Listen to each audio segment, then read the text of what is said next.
हमें बिल्कुल भी नहीं भटकना चाहिए। कोरोना के 2 साल ने आदमी को इतना तटस्थ रखा, 5 प्रदेश में चुनाव हार गए, पर राहुल जी तटस्थ रहे। उनके मुंह से यूं नहीं निकला कि अब अध्यक्ष ये बने, क्योंकि वो तटस्थ रहते हैं। श्री कृष्ण जी ने कहा कि हे अर्जुन तटस्थ रहो, जितनी भी कठिन परिस्थिति आ जाए आप तटस्थ रहो, एक जगह खड़े रहो। अगले दोनों माँ बेटे एक जगह खड़े हैं, बिल्कुल नहीं हिल रहे वहां से, और वहीं के वहीं खड़े रहेंगे जहां तक कोई भी नहीं बचेगा, वहां तक खाली 2 ही बचेंगे, पर रहेंगे वहीं एक ही जगह तटस्थ है। ये तटस्थता हमारे जीवन में बहुत जरूरी है। तो यह कोई बात नहीं, भारतीय जनता पार्टी को धन्यवाद देना चाहिए राहुल गांधी जी को कि वो नहीं आए कांग्रेस में। वो कांग्रेस छोड़, अगर वो बीजेपी में आ जाएगा तो फिर क्या होगा।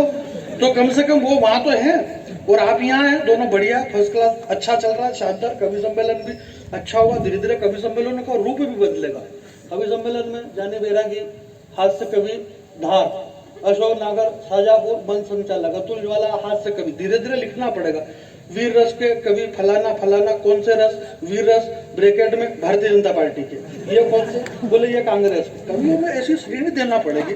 तो ये सदी के जो महानायक हैं वेद व्यास के, मैं आपके बीच में कविता पढ़ देता हूँ, शुरू कर रहा हूँ। रूस ने यूक्रेन पे कितने बम फेंके। रूस ने, अब मेरी तरफ देखो क्योंकि आपने बहुत फेंक दी,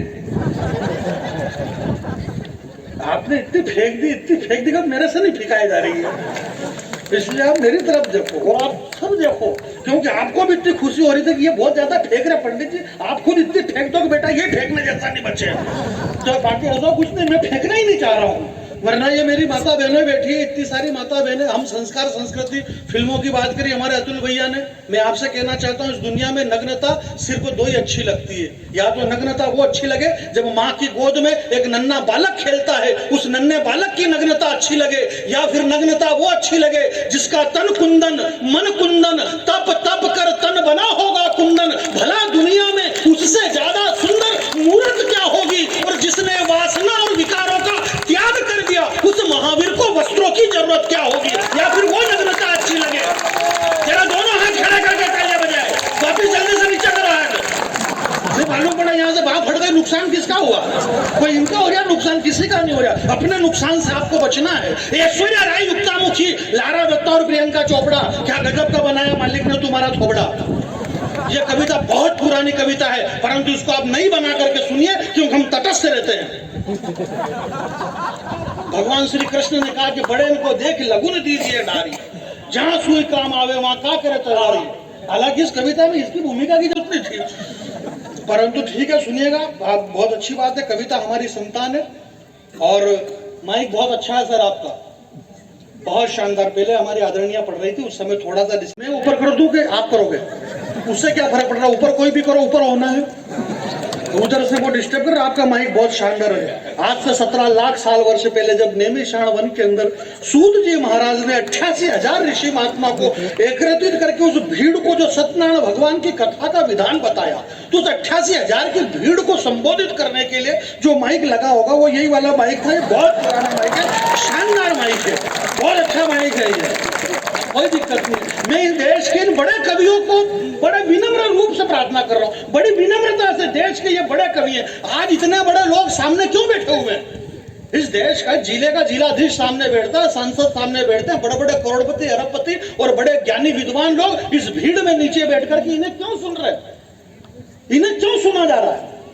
इन्हें इसलिए सुना जा रहा है क्योंकि इनको आपने बुलाया है, इसलिए इनको सुना जा रहा है। परंतु बात ये नहीं, बात ये है सर कि इनका खानदान बड़ा है, ये बड़े खानदान में पैदा हुए। इनका खानदान वाल्मीकि का है, ये तुलसी के खानदान के, ये मीरा के, ये कबीर के, ये रसखान के खानदान के रहने वाले लोग हैं। इसलिए इन बड़े खानदान के लोगों से मेरा करबद्ध ये निवेदन है कि हम कभी भी इस माइक पर आकर के एक भी शब्द ऐसा नहीं बोला जिससे किसी की आत्मा को ठेस पहुंचे। हमने सिर्फ अगर इतना ही कह दिया कि यार ये माइक गला खींच रहा है, अगले आदमी का पेमेंट रुक गया। हमारा एक शब्द कितना मायना रखता है, इसलिए हम ऐसे शब्द का प्रयोग नहीं करें। यहाँ यार सरकार, शासन, प्रशासन कवि सम्मेलन कराती है और कवि लोग नेताओं के खिलाफ कविता पढ़ रहे। ये सड़क खा गया, ये सड़े हुए गेहूं खा गया, ये फलाना खा गया, ये 10 पौड़ खा गया। भाई इससे तेरे को क्या तकलीफ है, तू खुद का कॉन्फिडेंस बढ़ा ना खाने पीने का, ना खुद खा रहा ना दूसरे को खाने दे रहा। भाई हम नहीं खाएंगे तो कौन खाएगा यार। इस हिंदुस्तान की संपत्ति पे सबको अधिकार है, आप खाओ पियो ऐसे लगे, आप पढ़े लिखे विद्वान लोग बैठे हुए हैं सर, सुभाष चंद्र बोस चले गए, भगत सिंह चले गए, सुखदेव चले गए, चंद्रशेखर आजाद चले गए, राष्ट्रपिता महात्मा गांधी चले गए। ये क्यों चले गए? क्योंकि इन्होंने कुछ भी नहीं खाया, इसलिए ये चले गए। इस देश में लालू यादव जिंदा, सुरेश कलवाड़ी जिंदा, ये राजा जिंदा, कन्नी मोदी जिंदा। ये क्यों जिंदा है? क्योंकि इन्होंने खाया है। जो खाएगा वो जिएगा, जो नहीं खाएगा वो मर जाएगा। इससे कोई दिक्कत नहीं, आप खाओ भाई। हम नहीं खाएंगे तो कौन खाएगा? ये कोई परंपरा आज से चली आ रही क्या? आज से 5000 वर्ष पहले भगवान कृष्ण जब घुटनों के बल चलते थे तो माँ यशोदा ने कन्हैया से कहा, बोले कान्हा मुंह खोलो, मिट्टी खाते हो। कान्हा ने गर्दन हिला दी। माँ ने कहा, बोले मिट्टी खोलो। मिट्टी क्या खोलो? ये क्या बोलते? मुंह खोलो। क्या करो, फेंकी इतनी ज्यादा थी तो मैं नहीं फेंक पा रहा। बोलो मुंह खोलो, बोलो खोला मुंह। भगवान की कहो, भगवान की कहो। पंडित जी सही कह रहे हैं। तो ऐसा कुछ भी नहीं, सामान्य सी बात है। अरे ऊंची रकम का चक्कर में हमारे सर शुरू में ही कह रहे थे, बोले हम धन्य हैं और इतने बड़े बड़े कवि हमारे बीच में, और बैरागी जी और ये सब, राहुल शर्मा जी और सारे बड़े कवि आ गए, इतने भावुक हो रहे थे। मैंने कहा इतना भावुक होने की जरूरत नहीं है, जिसने जितने पैसे मांगे इतने दे दिए। तो ये सारे लोग आ गए। ये खाली एक 40 मिनट का एपिसोड रहता है यहाँ पे, बाकी ऐसा थोड़ी 1000-2000 रुपए भी कम दे के देख लो कि देखे इनको 2 मिनट में तू तड़ाके पे आ जाते हैं। सब ये तो पैसे से चलने वाले खिलौने, ऐसा थोड़ी काम चलता है भैया। सब बढ़िया साझेदार सामान्य सी बात है। तो मैं ये कह रहा था कि कई बार क्या होता है कि आदमी कोशिश करता है कि मजे दे, पर सामने वाला मजा ही नहीं ले।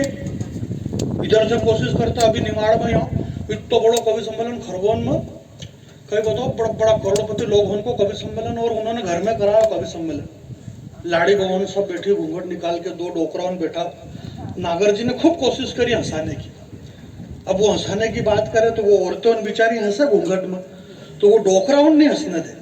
बोले खिखी कर रखे तुमने, कोई इतना बड़ा आदमी कोई बात करे तो ध्यान से सुने। खिखी मेरी हालत ऐसी हो रही है, मैं कोशिश करूँ कि हंसो हंसो, पर अभी डोकराउन बैठा सामने। अच्छा वो डोकरा यूँ समझा कि इसमें हंसते थोड़ी, ये तो बहुत मजादार बातें होती है इसमें। अब नागर जी पंडित रहे, तिलक तिलक निकाल के ये फिर एक हंसने आने की कोशिश करे, तो ये औरता हन बेचारी लाड़ी भाई हन भी उनका छेड़ा में घूंघट में से हंसे, तो वो डोकरान फिर चेके उन पे।